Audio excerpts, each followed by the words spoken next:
We're going to start with problem number 1, the first problem that you gave me. We want the limit as y approaches 36 of 36 minus y over 6 minus the square root of y.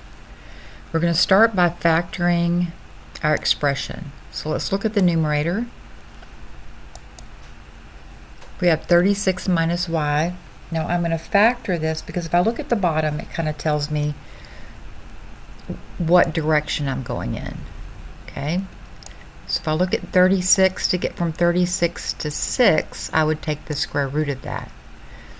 And then taking the square root of y, you get the square root of y. Alright, so that gives me a hint on how to factor it. The factoring is the hardest part. Alright, so I'm going to factor the numerator. Let's look at the numerator only. I cannot factor the bottom. But the numerator, I can look at it as a difference of squares. So if you remember from pre-cal, a squared, we're going to look at that first term, we're going to call it a. So if a is 6, 6 squared would be 36. And then the second term, b, this looks like a b right here, but that's 6. Okay, b would be the square root of y. Remember, to get these, I look at the denominator to give me a hint. That looks like an X as well. I'm sorry, I don't have a pen using my mouse. But that's a Y. I'll try to make it into more of a Y. Alright, so the square root of 36 is b. And the square root of y is the square root of y. Okay, now if I take those square roots and I square them, I get 36 and y back. So I hope I'm not confusing you. But anyway, a is going to be 6 and b is going to be the square root of y. So we can factor the numerator into a difference of squares. So this is going to be a, which is 6, minus b, which is the square root of y, times 6 plus the square root of y. These are tricky problems.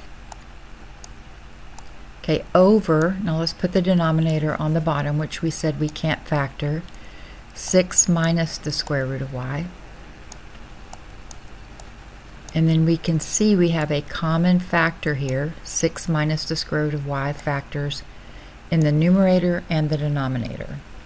So we'll leave a 1 just as a placeholder. But all we're left with is 6 plus the square root of y. Now that we have it factored, we can substitute in 36 because 36 is our limit. Y is approaching 36, getting closer and closer and closer and closer, but we're never going to get to 36. We're going to get closer and closer and closer. So if we substitute in 36 for y, we're going to have 6 plus the square root of 36. So that's going to be 6 plus the square root of 36 is 6. 6 plus 6 is equal to 12. So the key for your problems is to factor or simplify before you substitute this in. Now there are different ways to do it. I'm not sure which way he's teaching you, but we're going to start with this simple way.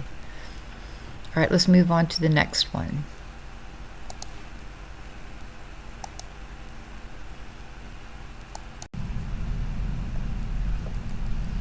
All right, for the second one, we're looking at the limit as x approaches 0. So think of your x-axis, and we're going to be approaching 0 from both sides of this expression, 8x minus 5, 8x to the 5th, sine of 4 over x minus 8. So I'm going to look at this second part. We can split this up into 2 parts and evaluate each part. So I'm just going to evaluate the last part because it's easier to evaluate a constant. The limit of negative 8 is just going to be negative 8. It's going to stay constant. And then I'm going to take this part right here, and I'm going to think about the sine function. Remember, the sine goes like this. So its limits, its upper and lower limits, it's between -1 and +1. That's for your y. Okay, we have separated this into two parts. I've circled the first part. The last part we've already evaluated it. Because it's a constant, we get -8, so I'm just going to leave it right here. Okay, and I'm going to put this up here so you can write notes. All right, now I'm going to look at the limit of, as x approaches 0, of 8x to the 5th sine of 4 over x. Now, we know that the sine function is bounded, meaning it's between -1 and +1 for all x's that are not 0. Okay, you're supposed to have remembered that from trig. All right, just remember the sine function is bounded between -1 and +1. Okay. All right, now the inequality we're going to multiply by. Not the inequality, I'm sorry, the expression, this part, we're going to multiply by 8x to the 5th. So we're going to take 8x to the 5th. X to the 5th is going to be positive when x is greater than 0 and negative when x is when less than 0. Otherwise, in other words, negative numbers are going to give you a negative value because it's an odd exponent. Okay, so if it's greater than 0, it's going to be positive, because any positive number to the 5th power is still positive. Okay, let me erase that. All right, now we're going to use the squeeze theorem. I'm not sure if you're familiar with it, but just think of it this way. We have limits of the upper and lower bounds. They're both going to be 0, and the limit of the middle function, if we put those together, is still going to be 0. The sine of 4 over x, the limit is 0. Okay, x, we can't have that denominator 0. So when we combine all of that together, the middle function is also 0. All right, now let's put all that together. Let me get my pen out. So we have 0 minus 8. 0 minus 8 is going to give us -8. That's our answer. I wish I had more time to do a little bit better job of explaining this, but hopefully this will get you started thinking about it and working through it, and you can ask questions if you need to. All right, let's go to question number 3.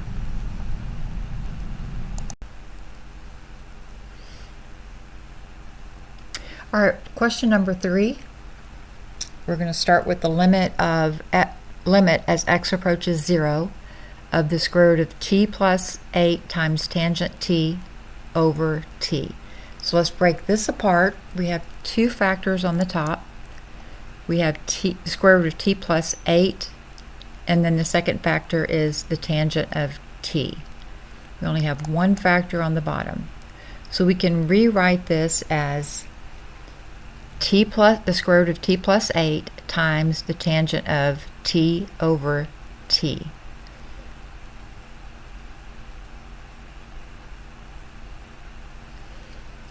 I hope I had that right. I may not have it right, but let's go with what I've got. Okay, I'm breaking it apart into these two factors. So let's start with using the product rule. We're going to take each of these separately and evaluate. All right, so the first function is t plus 8, the square root of t plus 8, and we're going to take the limit of the square root of t plus 8 and multiply it times that second part of the function, tangent t over t. Okay, the first part of the limit, square root of t plus 8, just substitute in directly 0. So you've got the square root of 8, which is 2 square roots of 2, if you simplify the square root of 8. All right, the second part, tangent t over t, is a standard trig limit. If you have the tangent of any number over that number, it's known to be 1. So these are some things, I don't know if you've gone over the trig yet in class, but these are some notes that you need to take to try to remember. You probably will see the same types of problems on your test. But you've got study.com, you can use that to go over limits as well. All right, so 1 times 2 square roots of 2, or the square root of 8, is going to be 2 square roots of 2. That's your final answer.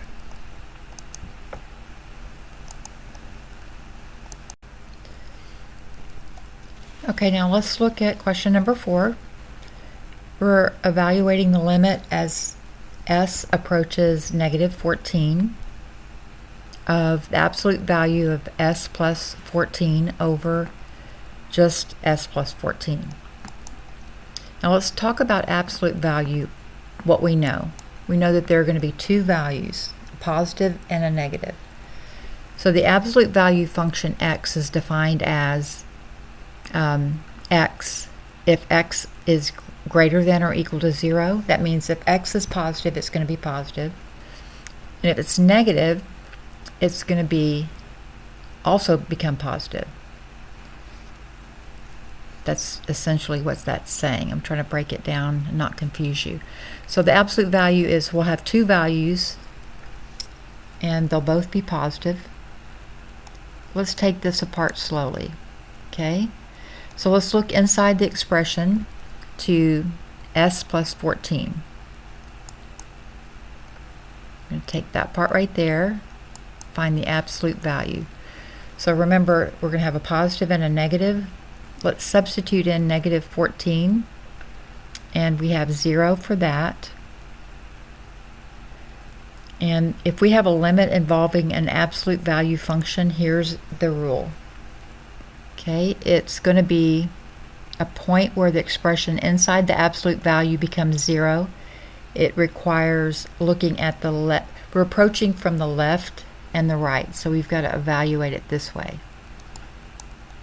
Okay, the left-hand limit, when s is approaching negative 14 from the left-hand side, think of your number line. The numbers left of negative 14 are going to be negative. We're going to have negative 15, negative 16, negative 17, and so forth.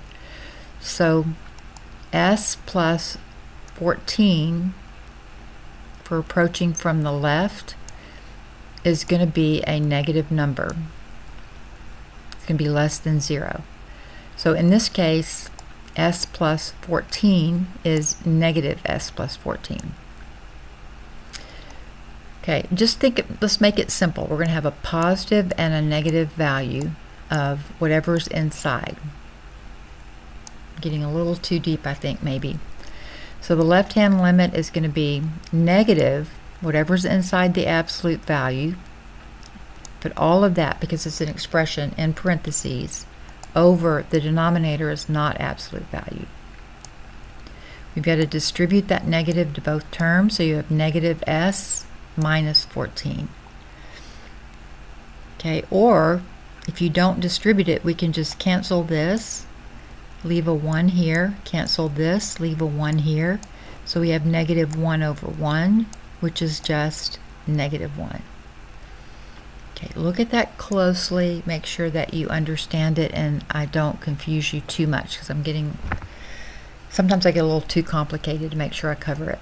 Okay, absolute value is going to have a positive and a negative value. We're going to first look at the left-hand limit, so we're going to get the negative value. So whatever's inside of the absolute value, I'm just repeating this again, we're going to take the negative value. Okay, so we have negative s plus 14 over s plus 14. That cancels out. It leaves us negative 1. All right, let me erase that. All right, now we're going to come in from the right, so we're going to take the positive value. Whatever's underneath the absolute value, the right-hand limit is going to be the positive value. So we simply have, I'm going to try not to make it so complicated. whatever's inside the absolute value, which is s plus 14. We're going to put that positive value over the denominator in our expression, which happens to be the same thing, and those actually simplify to positive 1.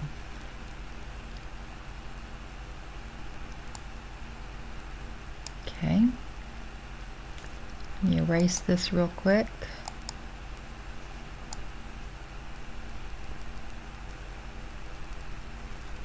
Clean that up a little bit. Alright, so the conclusion is we have a left-hand limit of -1 and a right-hand limit of +1. Because they're not equal, we have a limit that does not exist. So our final answer to this problem is does not exist. Alright, let's move on to the last problem. We have the limit of theta, limit as theta approaches 4 pi over 3 of sine of theta over theta. So think about your unit circle and some of those trig functions that you were asked to memorize. We'll come to that in just a minute. So let's break this down. We're going to evaluate the limit of this function sine of theta over theta as theta approaches 4 pi over 3. So we're going to check for the indeterminate form. We're going to look at the value of the denominator. The value of the denominator as theta approaches 4 pi over 3 is 4 pi over 3. If we substitute that directly in for theta, we get 4 pi over 3, which is not 0. So we do have a limit. Okay. And then we look at the numerator as theta approaches 4 pi over 3. The numerator this time. Okay, so the numerator is sine of, we substitute that in, 4 pi over 3. This is what we get. Okay, and because the denominator does not approach 0, it's just going to be 4 pi over 3. There's nothing that's going to change it. Okay, we can do direct substitution.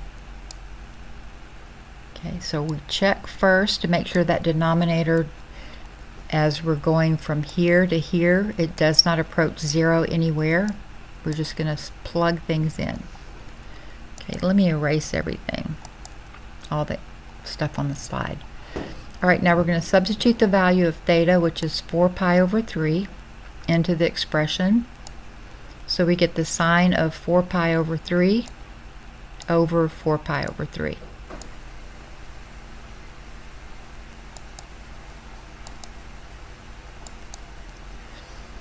Okay, now we're going to look at the numerator first, because the denominator again is not going to change. It's just going to be 4 pi over 3. Alright, the angle of 4 pi over 3 is in the third quadrant, and the reference angle is 4 pi over 3 minus pi. Let me put the unit circle up there so we can look at that. Okay, so 4 pi over 3 is right here, and to find the sine, we're going to use the y value. If you're looking for the cosine, you pick the x value. Okay, so our answer is going to be negative square root of 3 over 2, because everything, sine and cosine, are both, or the x and the y are both negative in the third quadrant, is what that's saying. Okay, so we know what the numerator is. It's going to be negative square root of 3 over 2, and the denominator is 4 pi over 3. So we're going to calculate the final value. It's going to be negative square root of 3 over 2 over 4 pi over 3. I'm going to simplify that, and we get negative square root of 3 over 2, and then we flip the denominator and we multiply. Okay, so we have 3 times the square root of 3 in the numerator, and we have that negative, don't forget that, and then 2 times 4 is 8 pi. So this is our final answer. 3 square roots of 3, negative 3 square roots of 3 over 8 pi. Alright, I hope this helps. There was one that I didn't think I quite got right, so make sure that you take your notes, answer these questions, and then pay attention, ask questions. I think it was slide number 2, I can't remember. that I think I may have written it down wrong. But I hope this helped, and let me know if you have any other questions, but hopefully this helps. All right, thank you for watching.